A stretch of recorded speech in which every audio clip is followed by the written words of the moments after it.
Hello children, welcome to Excel English with VKJ. I am here with the second poem of your Hornbill textbook of class 11 cbse English core. The name of the poem is Laburnum Top by Ted Hughes. Before we go to the poem, let us know a little about the poet. Ted Hughes was born on the 17th of August 1930 and breathed his last on the 28th of October 1998. Edward James Hughes was an English poet and a children's writer. He was one of the greatest writers of the 20th century. He served as a poet laureate from 1984 until his death. In 2008, he was ranked fourth among the 50 greatest British writers since 1945.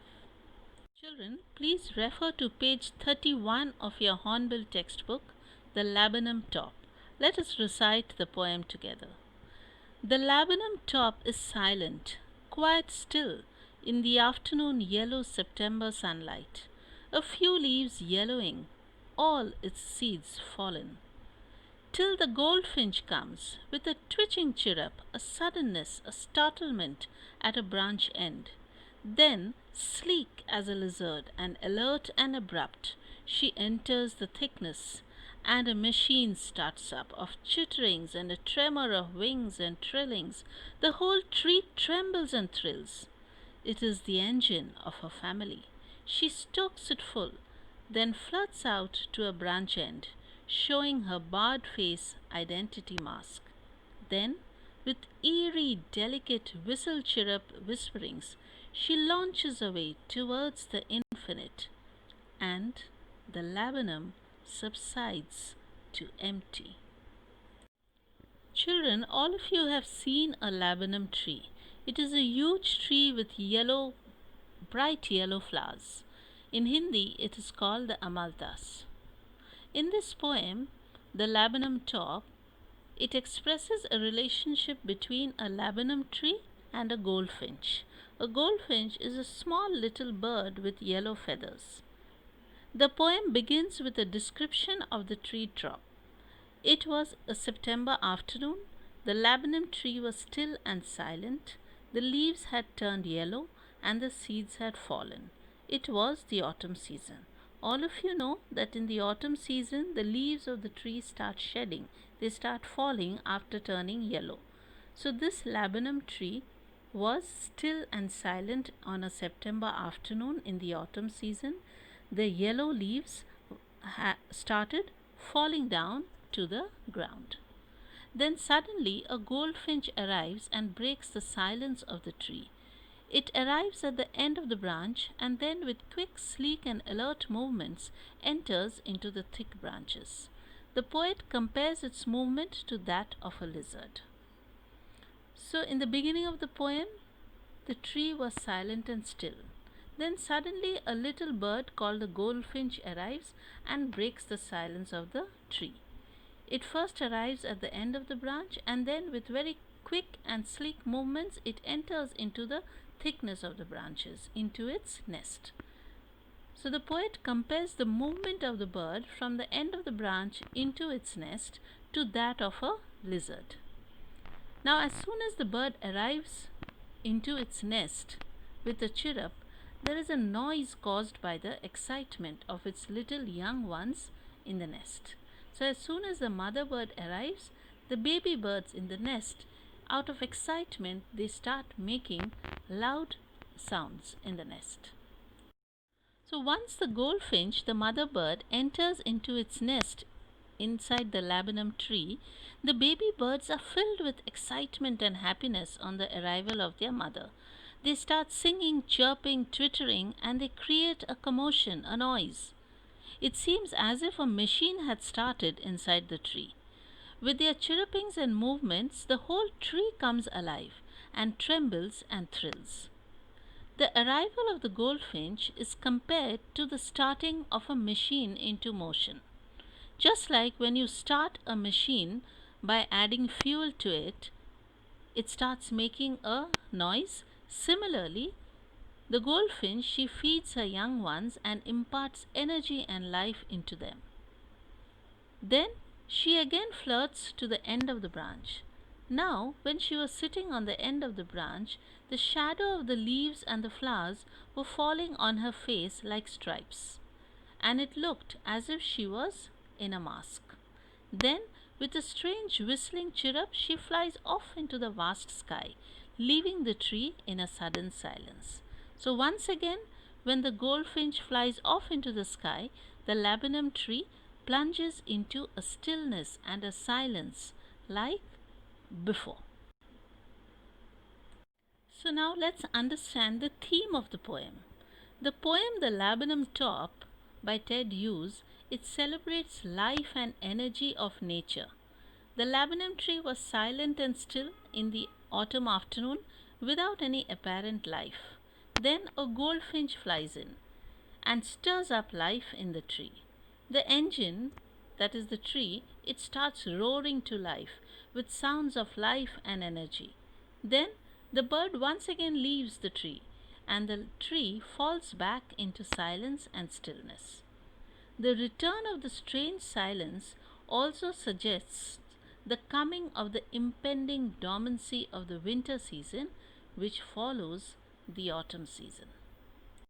Now let us understand the literary devices used in the poem. Literary devices are also known as figures of speech. So there are a few figures of speech in the poem. Let us understand them one by one. Alliteration. What is an alliteration? Alliteration is the use of the same letter or the same sounding words very close together. Line 2 of the poem, you will find an alliteration. September sunlight. Both have the S sound. September sunlight. The next figure of speech is the simile. A simile is a comparison using words such as or like. If you look at the second stanza of the poem, third line, then sleek as a lizard. So, sleek as a lizard is the simile. It compares the movement of the bird and a lizard. They have a similar movement. The third literary device is the metaphor. A metaphor is when a poet compares between two unequal things by suggesting similar qualities. It is called a metaphor. If you once again look at the second stanza and the fourth line, a machine starts up of chitterings. Now, here the tree is called a machine and the bird's family is its engine. So, a machine starts up of chitterings. The machine is actually not a machine, it is the tree which is compared to a machine. Just like a machine starts making a noise when it is started, similarly, the tree starts making a noise, and the engine of this tree is what? The bird's family. So, machine starts up of chitterings is the metaphor. Personification. Personification is from the word person.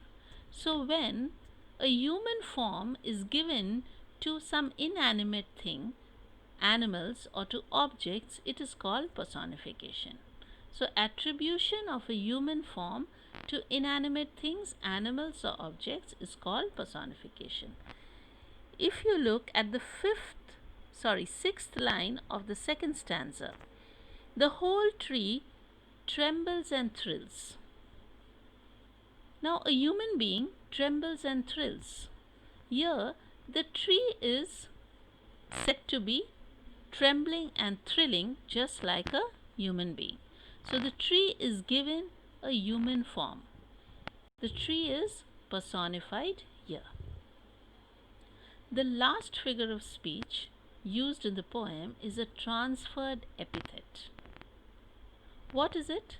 When an adjective which is usually used to describe one thing is transferred to another, it is called a transferred epithet.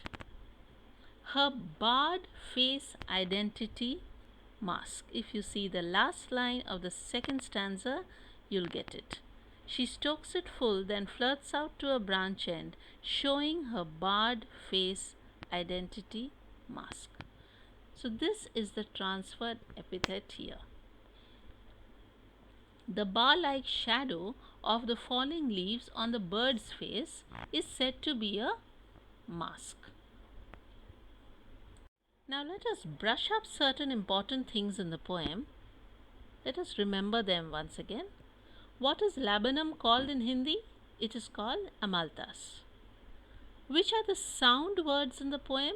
Twitching, chirrup, chittering, whistle, and whisperings. Which are the movement words in the poem? Comes, enters, starts, flirts out, launches away, tremble, and subside. The dominant color in the poem is yellow. The yellow leaves, the yellow bird, the yellow sunlight. So the dominant color in the poem is yellow. Now, what is the striking quality of the poem? The most striking quality is the simple language used in the poem. The next is the pictorial presentation of the scene. Now, when you read the poem, you get a picture in your mind of the laburnum tree with the yellow flowers and the leaves and the goldfinch arriving into it, feeding its young ones and again leaving the tree. So a picture is created in your mind by the simplicity of the language used in the poem.